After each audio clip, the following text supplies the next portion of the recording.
A continuación, entonces vamos a dar paso a nuestra siguiente tema con la conferencia Revolución Molecular, fin de la pausa, la violencia urbana contagiada de pandemia, a cargo del doctor Alexis López Tapia, quien es director del canal de radio y televisión de Santiago de Chile. El doctor Alexis López es periodista de la Universidad de Las Condes y la Universidad Bolivariana. También es licenciado en entomología del Museo de Historia Natural con especialización en la misma disciplina. Actualmente, como ya lo mencioné, es el director del canal de radio y televisión de Santiago de Chile. Doctor Alexis Tapia, bienvenido y de antemano nuestro especial agradecimiento por su presencia, por su participación en este importante foro virtual internacional, con el saludo de las directivas de nuestra Escuela Superior de Guerra, de las Fuerzas Militares de Colombia y del Centro Regional de Estudios Estratégicos en Seguridad CREES. La audiencia está a su disposición. Muchísimas gracias. ¿Cerras el micrófono? No se pasen por aquí, ahí se le ve la cola cuando se pasa. Una vez cerrado. El 21 de mayo, donde en Chile celebramos las glorias navales, particularmente a nuestro máximo héroe nacional, el capitán Arturo Prat Chacón. Así que realmente para mí es un gran orgullo poder entregar a ustedes parte del trabajo que hemos venido desarrollando a lo largo de los años, que quiero compartir con la audiencia. Vamos a comenzar con la presentación. Quisiera mostrarles la siguiente presentación, que es el modelo de revolución molecular disipada, un resumen bastante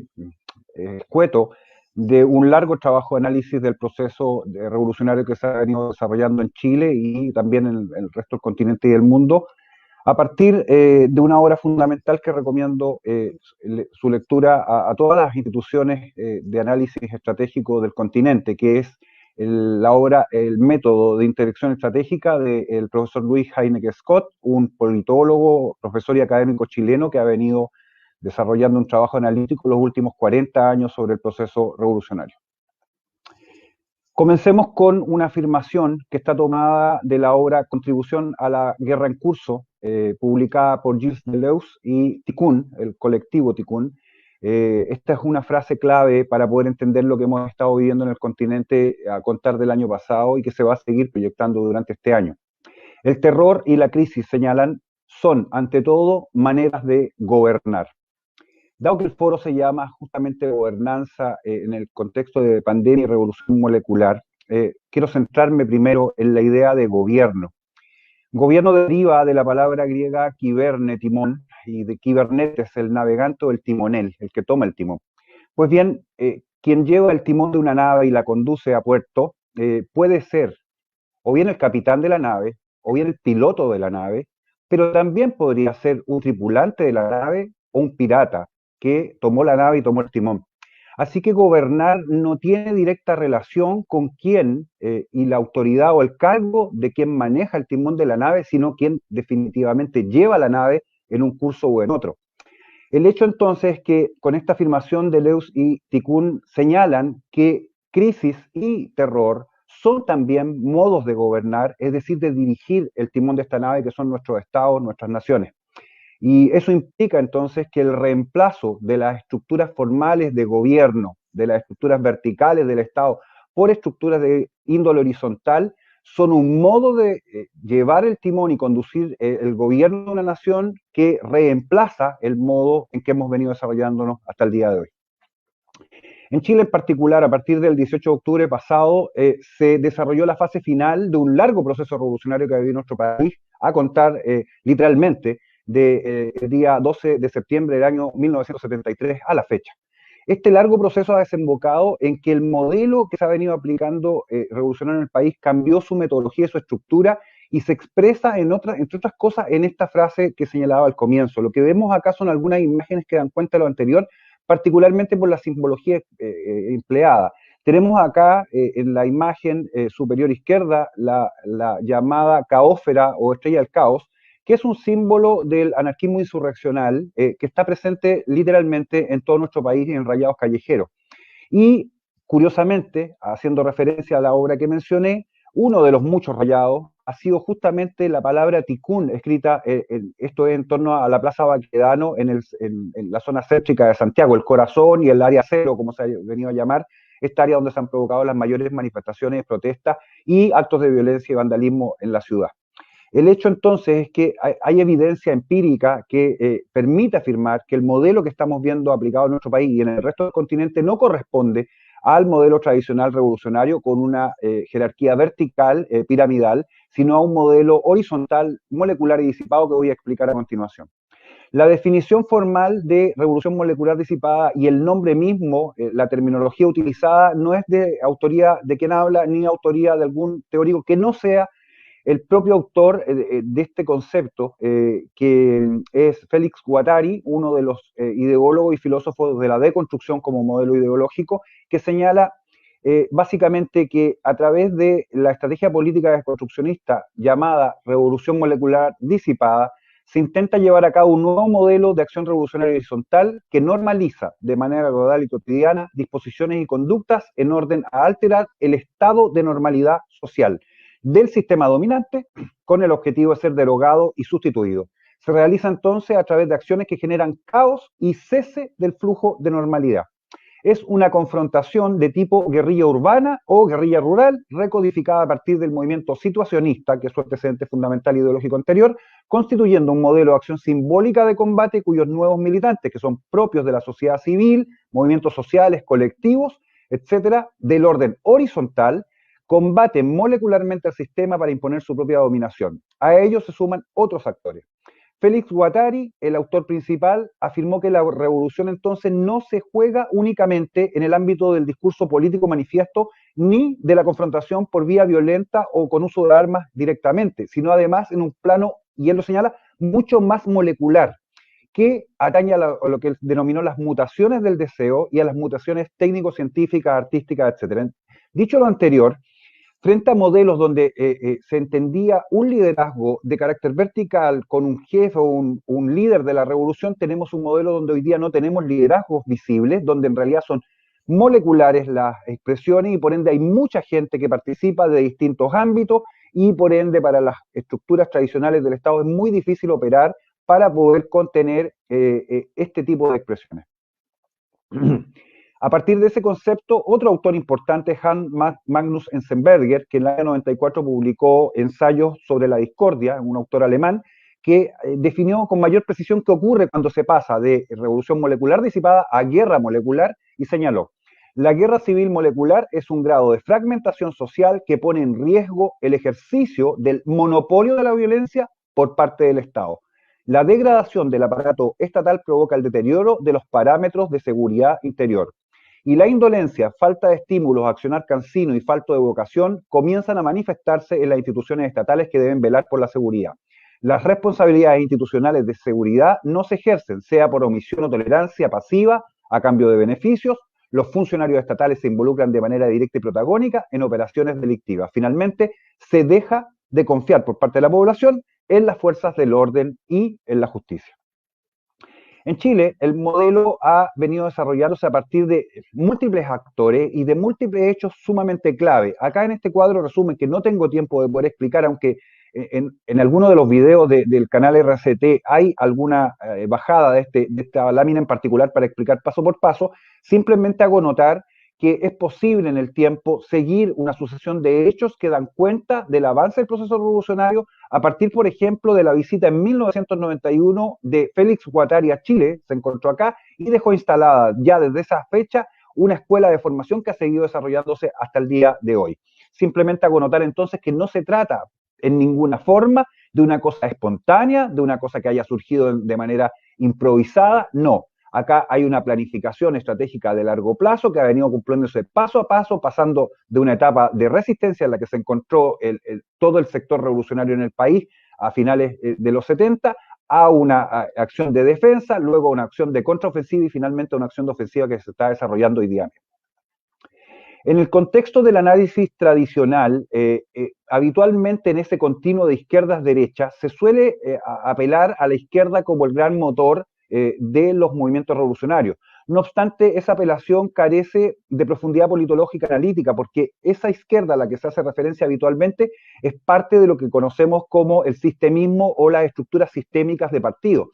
Pero existen dos componentes no visualizados habitualmente que son tan o más relevantes que esa izquierda sistémica, que son el antisistemismo, un sector enormemente amplio, disperso, disgregado de organizaciones, grupos, movimientos e incluso partidos que están en contra del sistema. Pero otro sector, incluso más relevante desde el punto de vista ideológico, que constituye la verdadera vanguardia ideológica del proceso revolucionario que estamos viviendo, es el sector del asistemismo. Los asistemismos, los asistémicos se diferencian de los otros dos sectores, antisistema y sistema, porque sus principios ideológicos simplemente refutan a los dos anteriores. Ni siquiera es que estén literalmente en contra, han superado las etapas de lo que ellos llaman la dicotomía o el binario y están más allá de eso. En particular, la deconstrucción como fenómeno filosófico es de carácter asistémico y lo que va a venir posteriormente, que es post-deconstrucción, que ni siquiera tenemos mucho atisbo de qué se trata, sabemos que es después, pero no sabemos muy bien de qué se trata, está situado en este parámetro.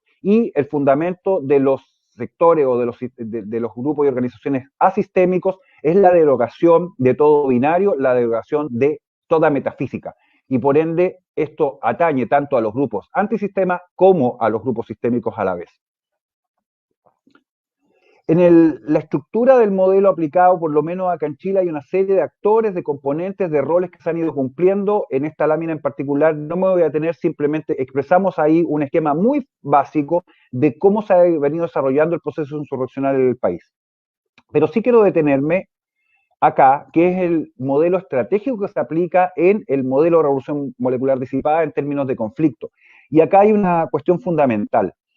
Frente a los modelos tradicionales de conflicto, donde la estrategia que se había venido desarrollando era la estrategia de ajedrez, es decir, de dar jaque mate al rey o eliminar al contrario por la vía de capturar al liderazgo, ese es el concepto general, que es el modelo habitual en que se entiende todo conflicto en las academias de guerra en casi todas partes.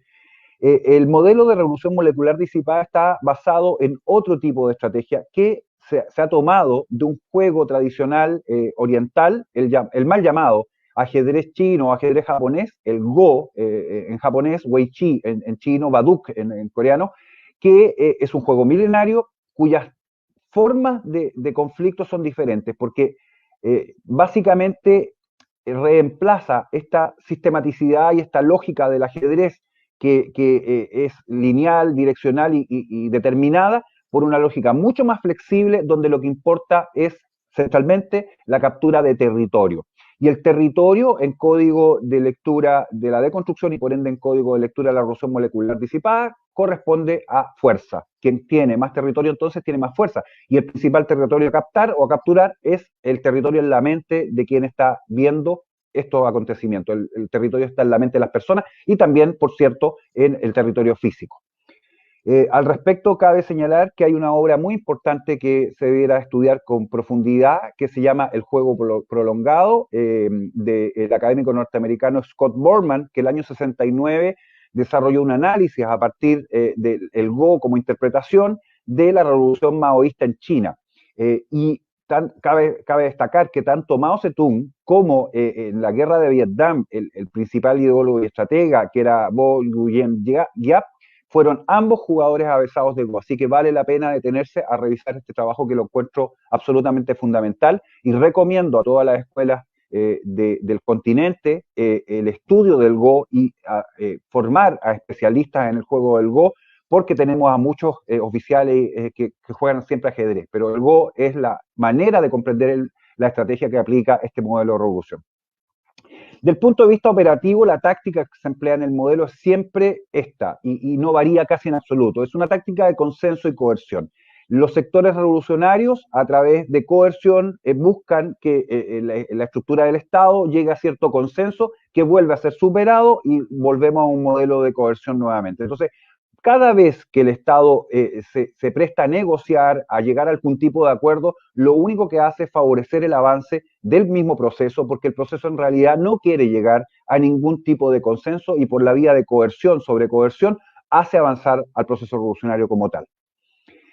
Y aquí me detengo porque en los rayados murales que aparecieron en Santiago con mucha anterioridad a los atentados que comenzaron el día 18 de octubre con el ataque sistemático a las estaciones del metro, en los rayados, incluso en las propias estaciones, se podía leer de la evasión a la insurrección. Y eso es porque hay una cadena de sucesos que se eslabonan a partir del acto de evasión, que es un acto donde no hay necesariamente ningún tipo de agresión formal respecto del sistema, sino simplemente la evasión de ciertos controles. Y esa evasión se manifestó particularmente el día 18 de octubre, planificada originalmente por estudiantes secundarios a través de redes sociales, con el salto arriba de los torniquetes, que es una imagen icónica porque hay una obra de los deconstruccionistas donde la portada de la obra muestra a un estudiante literalmente saltando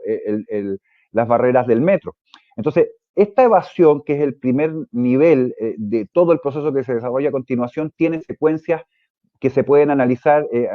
politológicamente de forma bastante estricta. De la evasión se pasa al desacato, la imagen que vemos ahí entonces que ya estaban evadiendo, pero incluso cuando se hace presencia policial para contener aquello, se desacata la autoridad por parte de estos mismos estudiantes, no se le hace caso a Carabineros de Chile y ellos simplemente pasan. Y eso implica que se pasa del desacato a la resistencia, porque cuando Carabineros pretendía nuevamente entrar a controlar a estos manifestantes, ellos resistían, y ahí está la imagen física de aquello, este intento de imponer la autoridad, y por ende caían en desobediencia. Ya no había el acatamiento y por ende la obediencia respecto a la autoridad, y de eso se pasa a la insumisión porque no hay sometimiento a la autoridad, y esa insumisión se manifestó, por lo menos en Chile, en estas sentadas al borde de los andenes del metro que impedían que circularan los trenes. De la insumisión se pasa a la insubordinación, de la insubordinación a la rebelión, y finalmente ya estamos en el proceso insurreccional mismo. Entonces, ese es el modo como pasamos de la evasión a la insurrección. Esto además en el modelo tiene al menos tres fases que son sumamente claras y definidas. Una fase de escalamiento donde las acciones van subiendo y elevándose en tono, en términos y en capacidad de agresión y violencia. Una etapa de copamiento donde a través de control territorial, aplicando tácticas de Go, logran controlar determinados sectores de la ciudad y del país a nivel general, y esos sectores que activan focos de conflicto en el mismo momento, al mismo tiempo, en diversos lugares, logran copar la respuesta de control por parte de las fuerzas de orden y seguridad, y el Estado entonces no tiene capacidad de respuesta para todos los focos al mismo tiempo en todo el país. Y finalmente, si esa situación se proyecta y llega a una etapa de colapso, llegamos a la etapa de saturación, donde el sistema completo se desborda y simplemente cesa el Estado de Derecho y no tenemos ninguna capacidad de respuesta. Hay también fases que han sido definidas a partir de un muy buen trabajo que espero poder compartirle a ustedes, que es un análisis que se hizo en Chile de 4 años por Pablo Castillo y otro autor, quienes trabajaron sobre los rayados murales que se estaban desarrollando en la ciudad de Santiago en un área acotada y lograron determinar el escalamiento a nivel discursivo que tenía reflejo en la realidad y que está manifestado en la lámina que estoy mostrando a continuación. Y respecto al tema del escalamiento y el copamiento, en estos mapas que estamos viendo, aquí simplemente hay el reflejo de los incidentes que se produjeron entre el jueves 17 y el lunes 28 de octubre en el área de Santiago. Y por supuesto que al mirar la cantidad de incidentes, y esto es bastante evidente, se nota el proceso de copamiento y que lleva a la saturación del modelo. Finalmente, brevemente, una descripción de cómo se llega a la fase de saturación, que en su último nivel lleva al corte y suspensión de la paz y el orden social y un estado técnico de guerra civil de baja intensidad en un inicio, pero que puede escalar muy rápidamente a guerra civil de alta intensidad con uso de armas largas y saturación y desborde del Estado. En la estructura de conflicto a nivel de la guerrilla urbana, por lo menos, ellos definieron, y así se dio a conocer a nivel, yo diría, bastante internacional, la idea de la primera línea, ¿no? Pero esa primera línea está formada por varios sectores o participantes que no tienen directa conexión entre ellos y no en articulación, sino en el hecho, se juntan para actuar de esta forma, y siempre se subsume a la idea de la primera línea, que es la que enfrenta a las fuerzas de orden,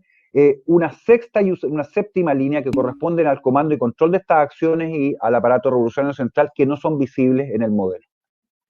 Finalmente, los escenarios proyectados a partir de lo que se ha visto en Chile y particularmente el agravamiento de la situación que vamos a verificar y estamos vivenciando a partir del coronavirus en el país, los escenarios de salida institucional de este conflicto no son muchos. En realidad, el único escenario realmente institucional donde se mantiene la estructura vertical del Estado, pero determinado el gobierno del propio Estado, como mencioné la idea de gobierno anteriormente, por la propia revolución, es donde la revolución casi triunfa en todo. El resto de los escenarios siempre tienen quiebre en la institucionalidad en algún grado, porque los grados de violencia, escalamiento, copamiento y saturación aumentan a medida que el proceso avanza. Esto contextualizado a nivel del continente, y lo podemos ver en estos dos mapas, a nivel de América Central y América del Sur, nos permiten afirmar de que se trató y se trata de un proceso revolucionario molecular disipado a nivel del continente mismo. No es solamente Chile el que ha sufrido los efectos de esta insurrección revolucionaria, sino que en todo el continente tenemos ejemplos de que esto fue escalando en la misma forma. A partir de todo lo anterior, y solamente como un resumen breve de lo que proyectamos que puede ocurrir en adelante, quisiera entonces señalarles que la pandemia del coronavirus va a provocar un agravamiento importante, al menos en los siguientes factores. Primero, porque obligó hasta cierto punto al fenómeno revolucionario a tener que detenerse, cesar cierto tipo de actividades de carácter público, como las grandes concentraciones, las protestas y el vandalismo, pero va a volver a rearticular, si ya vimos los ejemplos a partir de unos días atrás, en Chile, en Bolivia, donde a propósito de medidas como la cuarentena, inmediatamente hubo a los 2 o 3 días de cuarentena, cuando en Santiago llevábamos comunas que llevaban 45 días en cuarentena, pero cuando se decretó esta cuarentena a nivel regional, inmediatamente tuvimos protestas bajo el pretexto de hambre. Y la verdad es que no había efectivamente ninguna justificación para protestar a 3 días de una cuarentena regional cuando habíamos tenido cuarentenas permanentes en muchas otras comunas que habían durado más de 45 días. Literalmente, y esto lo puedo decir en términos personales, en mi familia en particular, desde el día 15 de marzo a la fecha hemos estado en cuarentena en el sentido de no salir a la calle y tratar de interactuar lo menos posible con el resto de la población justamente para lo que se llama aplanar la curva. El segundo elemento a considerar es que efectivamente va a producirse una situación de escasez, va a producirse una situación donde vamos a tener disminución brutal del empleo. Todos los analistas económicos en el país coinciden en que el único parámetro de comparación que vamos a tener respecto al pasado de la crisis actual es la llamada crisis del año 82, en el siglo pasado, que literalmente dejó en la miseria a buena parte de la población y donde el Estado debió asumir un rol conductor de la economía muy fuerte, incluso salvando a la banca privada con recursos públicos, porque si no toda la estructura económica del país se iba a desarticular. No hemos llegado a esa situación todavía porque Chile hoy día es un país bastante más robusto en términos económicos que lo que era en la década de los 80, pero en alguna medida, cuando todos los analistas están planteando de que tenemos esta situación, vamos a vivir una situación crítica en términos económicos que, por supuesto, va a impactar en el desarrollo de esta insurrección revolucionaria. El tercer elemento tiene que ver con la propia pandemia. Chile ha logrado hasta la semana pasada mantener un índice de mortalidad relativamente acotado. Hemos estado en torno al 1.3%. Con un gran esfuerzo por parte de la autoridad, con un enorme esfuerzo por parte del sistema de salud, que ha duplicado sus capacidades de atención y realmente merecen el reconocimiento de todos nosotros. Pero dada el desacato de la población a ciertas medidas de control, esta curva ha ido incrementándose en tanto la cantidad de personas contagiadas como la cantidad diaria que hemos tenido de fallecimientos. Y todas las proyecciones indican que dentro de los próximos 15 a 20 días, estamos hablando de plazos tremendamente acotados, vamos a tener un copamiento de los sistemas de respiración artificial a nivel nacional y por ende vamos a tener un incremento importante de los fallecimientos, en este caso precisamente por incapacidad de atención. Eso como efecto final en un país que no ha tenido hace mucho tiempo víctimas en gran cantidad. Estoy pensando, por ejemplo, la cantidad de víctimas de Sendero Luminoso en Perú. En Chile jamás vivimos una cosa así. Ciertamente va a atizar todo este fenómeno insurreccional. El punto final, y con esto culmino y les agradezco la paciencia y el tiempo, es señalar que la pandemia, si bien vino a suponer un hiato del proceso insurreccional que hemos estado viviendo, no constituye en ningún caso y no va a permitir que el gobierno vuelva a tomar el control y las riendas reales de la dirección del país. Simplemente ha constituido un freno temporal, producto de ciertas medidas de control, que por una parte al gobierno le ha permitido retomar la conducción en términos de la respuesta a la crisis de la pandemia misma, pero vamos a tener que ver si son capaces, a propósito de la salida de la pandemia, con todo lo que ha anticipado que viene, de lograr imponer lo más importante que en Chile dejó de existir literalmente a partir del 18 de octubre, que es el Estado de Derecho. Yo hoy día me encuentro haciendo una serie de reportajes y entrevistas en la zona sur del país, donde el día de ayer tuvimos un atentado terrorista que descarriló un tren. Durante la semana se han quemado diversos camiones acá en la zona de la Araucanía y la región del Biobío, y el proceso insurreccional ha llegado incluso a la presentación en forma de una compañía guerrillera de más de 70 hombres en armas, con armas de guerra, que hace un par de semanas tuvieron su estreno en sociedad con la presentación de una fotografía y un montaje y la explosión de un coche bomba. Entonces,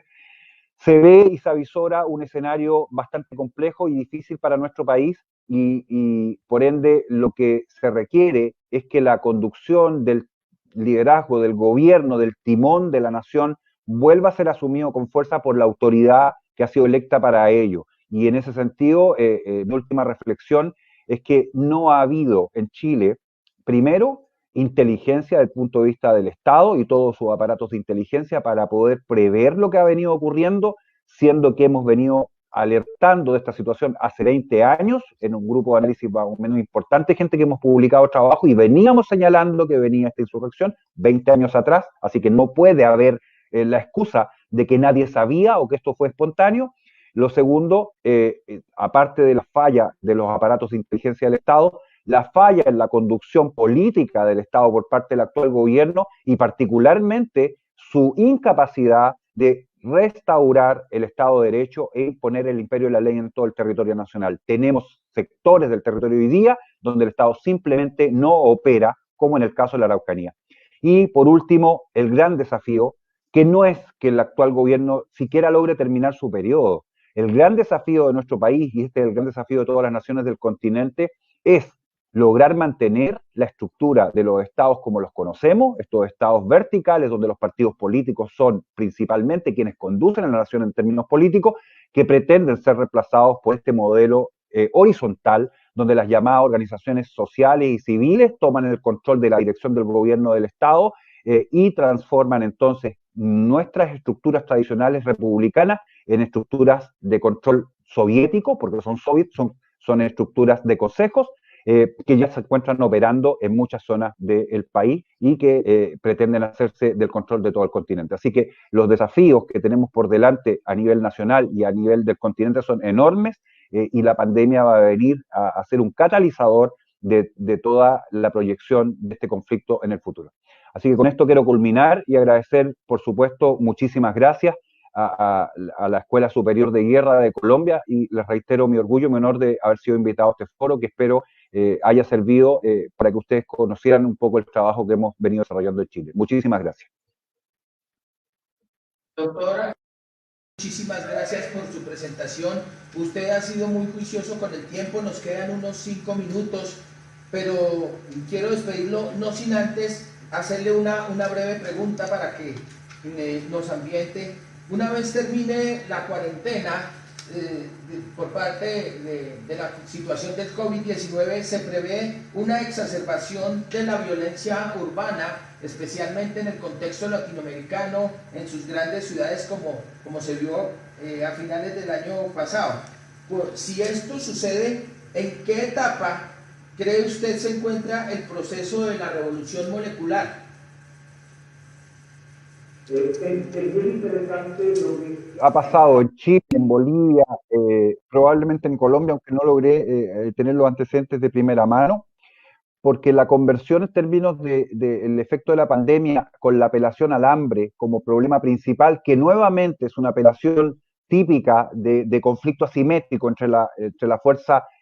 objetivamente inferior respecto a la objetivamente superior, en este caso el Estado. Entonces se apela a estos criterios de carácter subjetivo que equiparan el nivel de fuerza y por ende la apelación al hambre es eso, es la equiparación subjetiva de la fuerza, va a impactar fuertemente porque en este caso vamos a estar realmente en una verdadera crisis de carácter económico, cosa que no ocurría en Chile. Chile no estaba en ninguna crisis económica al 18 de octubre pasado, al revés, el país estaba en ese minuto y el gobierno del presidente Piñera estaba por anunciar que por primera vez salíamos de un ciclo bastante negativo que habían dejado los gobiernos anteriores. Luego, la crisis real de carácter económico viene ahora. Si a eso le sumamos la crisis de carácter de la salud pública que se va a vivir y que se está viviendo, efectivamente vamos a tener un incremento fuerte de la etapa de copamiento, que ya eso está absolutamente probado que así fue.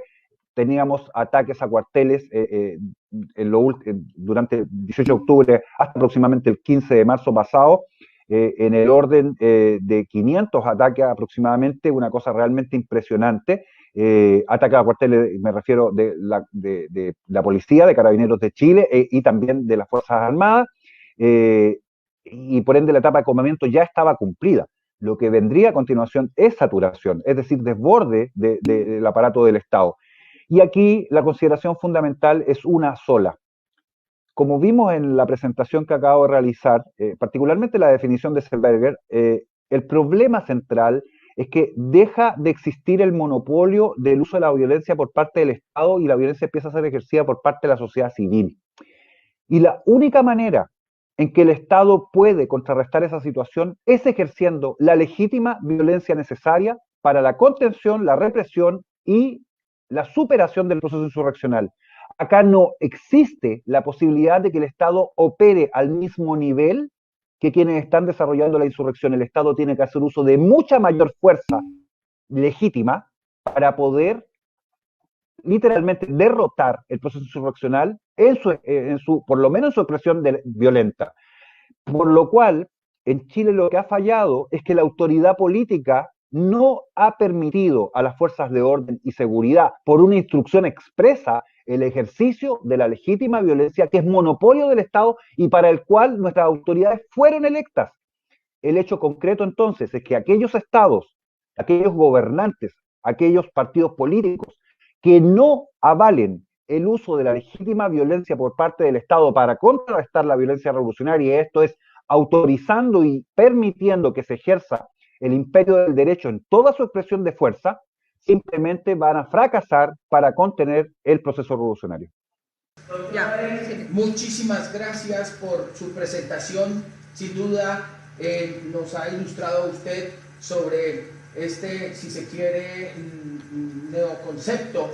de la revolución molecular disipada que está impactando sin duda en varios fenómenos de amenazas en el contexto tanto global como regional. Reciba de parte de las directivas de la Escuela Superior de Guerra, de nuestro director, el señor Mayor General Elder Giraldo, del Centro Regional de Estudios Estratégicos en Seguridad, nuestro agradecimiento muy especial.